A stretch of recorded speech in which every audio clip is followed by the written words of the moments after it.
आज की इस वीडियो में हम देखेंगे कि कंप्यूटर सिस्टम्स को जब प्रारंभ किया जाता है, कंप्यूटर सिस्टम को हम स्टार्ट करते हैं तो हमें कौन कौन सी चीज़ें इसमें दिखाई देती हैं और इसे हम कैसे एक्सेस कर पाते हैं। नमस्कार दोस्तों, आप देख रहे हैं JS एजुकेशन का यूट्यूब चैनल, जिसमें आप basic computer A to Z के अंतर्गत पार्ट सेकेंड में आप देखेंगे कि कैसे हम कंप्यूटर सिस्टम्स को स्टार्ट कर सकते हैं और कंप्यूटर सिस्टम में कैसे कार्य करते हैं। आज के इस सेशन में हम देखेंगे कि जब कंप्यूटर सिस्टम को पहली बार चालू किया जाता है तो आपको क्या क्या चीज़ें देखने को मिलती हैं। तो चलिए देखते हैं। जैसे ही आप कंप्यूटर सिस्टम को स्टार्ट करते हैं तो सबसे पहले आपको एक स्क्रीन प्रदर्शित होती है। इसके अंतर्गत आपको पीछे एक पिक्चर दिखाई पड़ती है जिसे वॉलपेपर कहते हैं। इसके साथ ही छोटे छोटे आइकन्स दिखाई देते हैं जो कि प्रोग्राम का शॉर्ट फॉर्म होता है, जिसके माध्यम से आप किसी भी प्रोग्राम्स को डायरेक्टली एक्सेस कर सकते हैं। यदि अगर आप किसी प्रोग्राम को डायरेक्ट एक्सेस करना चाहते हैं तो उस प्रोग्राम के ऊपर आपको डबल क्लिक करना होता है, जिससे वह प्रोग्राम आपका स्टार्ट हो जाता है। जैसे कि यदि हमें एडोब एक्रोबैट रीडर प्रोग्राम को ओपन करना है तो इसके ऊपर आइकन को डबल क्लिक करते हैं। जैसे ही डबल क्लिक करते हैं तो इसका प्रोग्राम हमारे सामने स्क्रीन पर प्रदर्शित होता है। इसके डेस्कटॉप्स के नीचे एक पट्टी प्रदर्शित होती है जिसे टास्क बार कहा जाता है। इस टास्क बार के लेफ्ट साइड में आपकी विंडो बटन प्रदर्शित होती है, जहां से आप किसी प्रोग्राम को स्टार्ट कर सकते हैं। और इसके राइट साइड में आप देखेंगे कि यहाँ पर क्लॉक और डेट एंड टाइम, क्लॉक के साथ साथ डेट भी प्रदर्शित हो रहा है, जिसे आप डबल क्लिक करके यहाँ से चेंज कर सकते हैं। यदि आपके सिस्टम में करंट डेट जो अपडेट डेट है वह प्रदर्शित नहीं हो रही है तो आप उसे यहाँ से डबल क्लिक करके सेलेक्ट करके चेंज कर सकते हैं। इसी प्रकार से आपके छोटे छोटे नोटिफिकेशंस आइकन्स यहाँ पर प्रदर्शित होते हैं, जिसे आप किसी प्रोग्राम को डायरेक्ट एक्सेस कर सकते हैं। चलिए अब हम देखते हैं कि यदि अगर हमें कंप्यूटर पर किसी प्रोग्राम को स्टार्ट करना हो तो स्टार्ट करने के लिए कौन कौन से तरीके होते हैं। यदि अगर हमें कंप्यूटर में किसी प्रोग्राम को स्टार्ट करना है तो उसके लिए हमें सबसे पहले स्टार्ट बटन पर क्लिक करना होता है। स्टार्ट बटन पर क्लिक करते ही हमारे सामने एक मेनू प्रदर्शित होती है जिसे स्टार्ट मेनू प्रोग्राम कहते हैं। अब इस मेनू के अंतर्गत हम देखते हैं कि जिस प्रोग्राम को हमें ओपन करना है वह प्रदर्शित हो रहा है। फॉर एग्जाम्पल कि जैसे हमें पावर पॉइंट प्रोग्राम को ओपन करना है तो हम इस पावर पॉइंट प्रोग्राम को सेलेक्ट करते हैं। सेलेक्ट करते ही यह प्रोग्राम हमारे सामने स्क्रीन पर इस प्रकार से प्रदर्शित होने लगता है, जिसे हम मैक्सिमाइज करके फुल स्क्रीन पे देख सकते हैं। प्रोग्राम को क्लोज करने के लिए प्रोग्राम के ऊपर में राइट कॉर्नर पर क्लोज बटन प्रदर्शित होती है, जिस पर क्लिक करने से वह प्रोग्राम बंद हो जाता है। किसी प्रोग्राम को फास्ट एक्सेस करने के लिए आप डेस्कटॉप से उस प्रोग्राम के आइकन को सेलेक्ट करके ओपन कर सकते हैं। जैसे कि यदि हमें गूगल क्रोम ओपन करना है तो गूगल क्रोम प्रोग्राम को डबल क्लिक करेंगे। जैसे इसके प्रोग्राम के आइकन पर डबल क्लिक करते हैं तो गूगल क्रोम प्रोग्राम हमारे सामने पे ओपन हो जाता है। इसी प्रकार से किसी प्रोग्राम को एक्सेस करने के लिए तीसरा और शॉर्टकट तरीका, यदि अगर हमें अपने कंप्यूटर पर किसी प्रोग्राम को शॉर्टकट तरीके से एक्सेस करना चाहते हैं, ओपन करना चाहते हैं, तो इसके लिए हम कीबोर्ड की विंडो बटन के साथ आर बटन, विंडो बटन के साथ में आर बटन एक साथ प्रेस करते हैं, जिससे रन विंडो प्रदर्शित होती है, जिसमें हम उस प्रोग्राम का नाम यहाँ पर टाइप करते हैं। जैसे कि हमें यदि नोटपैड प्रोग्राम को चालू करना है, NOTEPAD,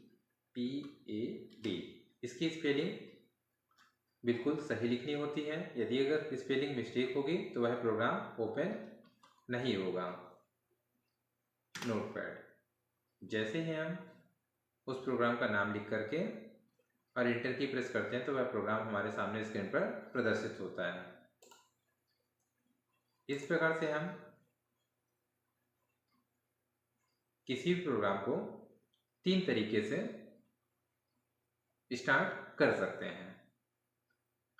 चलिए अब आप आगे देखते हैं कि यदि हम अपनी आवश्यकता के अनुसार किसी भी खाली जगह पर एक फोल्डर बनाना चाहते हैं जिसमें हम अपने दस्तावेज को कलेक्ट करके रख सकें, तो उसके लिए हमें डेस्कटॉप की खाली जगह पर स्क्रीन पर खाली स्थान पर राइट क्लिक करना होता है। राइट क्लिक करने से एक मेनू आती है।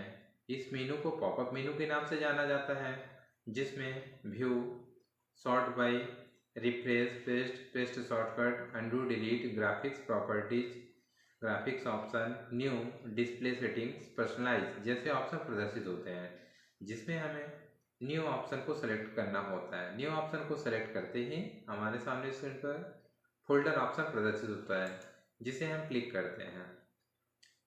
क्लिक करने पर अपने आप ही उस फोल्डर का नाम हमारे न्यू फोल्डर पर प्रदर्शित होता है। बाय डिफ़ॉल्ट इसका नाम न्यू फोल्डर होता है, जिसे हम F2 फोल्डर के ऊपर F2 बटन को प्रेस करके, F2 फंक्शन की को प्रेस करके उसे रीनेम कर सकते हैं। या फिर दूसरा तरीका हमारे पास में, उसके ऊपर राइट क्लिक करिए, जिससे पॉपअप मेनू आती है जिसपे रीनेम ऑप्शन को सेलेक्ट करते हैं। फिर बैक स्पेस की से प्रेस करने से वह नाम मिट जाता है, जहाँ पर हम उस फोल्डर का नाम हम दे सकते हैं, जैसे माई डाटा। अब इस फोल्डर का नाम हो गया माई डाटा। इस फोल्डर के अंदर अब आप एक से अधिक फाइल्स या प्रोग्राम्स को कलेक्ट करके रख सकते हैं। आइए देखते हैं कैसे। जैसे हमें इन फाइलों को माई डाटा फोल्डर के अंदर रखना है, इसके लिए हम पहला तरीका ये है कि हम इसको ड्रैग करके और माई डाटा फोल्डर के ऊपर ड्रॉप कर देते हैं। दूसरा तरीका, जैसे हम एक से अधिक फाइल प्रोग्राम को सेलेक्ट कर लेते हैं और फिर इसके बाद इनके ऊपर पर कट ऑप्शन पर सेलेक्ट करते हैं। फिर माई डाटा फोल्डर को डबल क्लिक करके ओपन कर लेते हैं और इसके अंदर राइट क्लिक करके पेस्ट करते हैं, जिससे सेलेक्टेड फाइल एवं प्रोग्राम्स सभी इस फोल्डर के अंदर प्रदर्शित होने लगते हैं।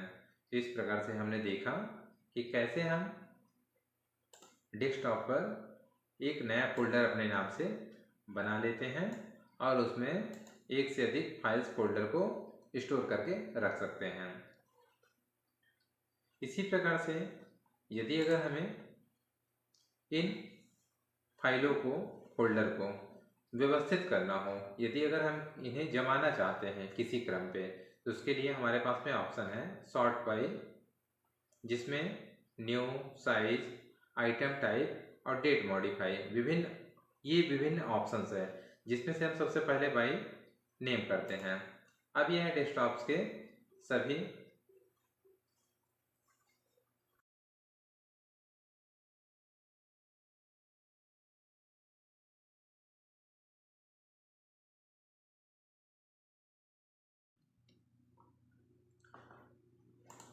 अब यदि हम सॉर्ट बाय के अंतर्गत बाय साइज फाइल और फोल्डर को व्यवस्थित करना चाहते हैं, तो इसके लिए इस ऑप्शन को साइज ऑप्शन का चुनाव करते हैं। जैसे ही हम साइज ऑप्शन को चुनाव करते हैं तो फाइल कम से ज़्यादा के क्रम में व्यवस्थित हो जाती हैं। नेक्स्ट अगला सॉर्ट बाय आइटम टाइप। जैसे ही हम इस ऑप्शन को सेलेक्ट करते हैं तो हमारे सामने स्क्रीन पर जो जिस प्रकार के फाइल्स हैं वो उसी प्रकार की फाइल के साथ में ग्रुप में व्यवस्थित हो जाती हैं। जैसे हम देख रहे हैं एक साइड में यहाँ सभी फोल्डर व्यवस्थित रूप से हमें दिखाई दे रहे हैं।